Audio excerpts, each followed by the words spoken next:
నీతి ఆయోగ్ సమావేశంలో పాల్గొనడానికి గాను ఆంధ్రప్రదేశ్ ముఖ్యమంత్రి చంద్రబాబు ఢిల్లీ వెళ్లిన సంగతి తెలిసిందే. అన్ని రాష్ట్రాల ముఖ్యమంత్రులు పాల్గొన్న ఈ సమావేశంలో ముఖ్యమంత్రి చంద్రబాబు రాష్ట్రానికి జరుగుతున్న అన్యాయాన్ని ప్రస్తావించారు. పలు కీలక విషయాలపై మాట్లాడారు. 24 పేజీల ప్రసంగ పాఠాన్ని సిద్ధం చేసుకున్న ఆయన ముందుగా తనకు అవకాశం రావడంతో ఆంధ్రప్రదేశ్కి కేంద్రం చేస్తున్న అన్యాయం సహా అనేక కీలక అంశాలను ప్రస్తావిస్తూ ఆంధ్రప్రదేశ్కి జరుగుతున్న అన్యాయాన్ని అన్ని రాష్ట్రాల ముఖ్యమంత్రుల ముందు ప్రస్తావించారు.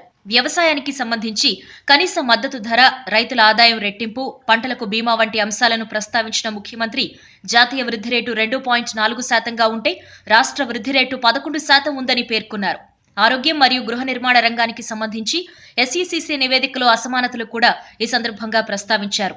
తమ వైఫల్యాలను ముఖ్యమంత్రుల ముందు చంద్రబాబు ప్రస్తావించడంతో కంగుతిన్న కేంద్ర హోంమంత్రి రాజ్నాథ్ సింగ్ చంద్రబాబు ప్రసంగాన్ని అడ్డుకునే ప్రయత్నం చేశారు.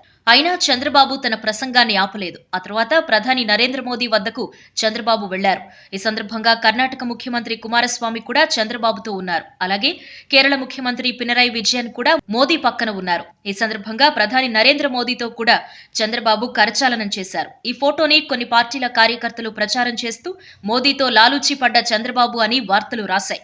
అక్కడ అందరు ముఖ్యమంత్రులు ఉన్న సమయంలో అందరితో పాటే చంద్రబాబు ప్రధానికి కూడా షేక్ హ్యాండ్ ఇచ్చారు.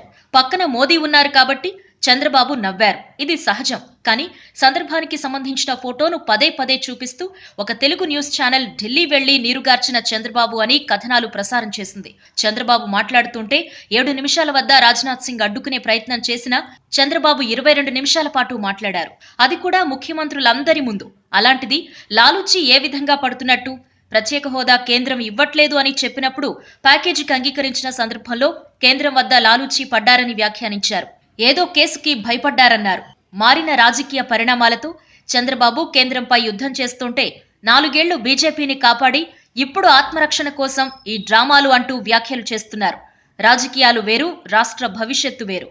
ఈ రోజు తెలుగుదేశం పార్టీ అధికారంలో ఉంది. రేపు ప్రతిపక్షం అధికారంలోకి రావచ్చు. కానీ కేవలం అధికారం కోసం మాత్రమే సొంత రాష్ట్ర పరువును ఢిల్లీ నడిబొడ్డులో తీయకూడదు. ప్రతిపక్ష పార్టీ నాయకులు ఢిల్లీలోని భాజపా టాప్ లీడర్స్ ను అనేక సార్లు కలిశారు. ఇప్పటి వరకు ఒక్కసారి కూడా మేము రాష్ట్ర విభజన హామీలపై కలిశామని చెప్పలేదు. వాళ్లు కలవడం వల్ల ఎటువంటి హామీ కేంద్రం నుంచి రాలేదు. రాష్ట్రం ఇబ్బందుల్లో ఉంటే అధికార పార్టీకి చేయూతనివ్వకుండా అధికారం కోసం అభివృద్ధికి అడ్డుపడుతున్న ప్రతిపక్ష పార్టీలను ప్రజలు చేత్కరించుకుంటున్నారు.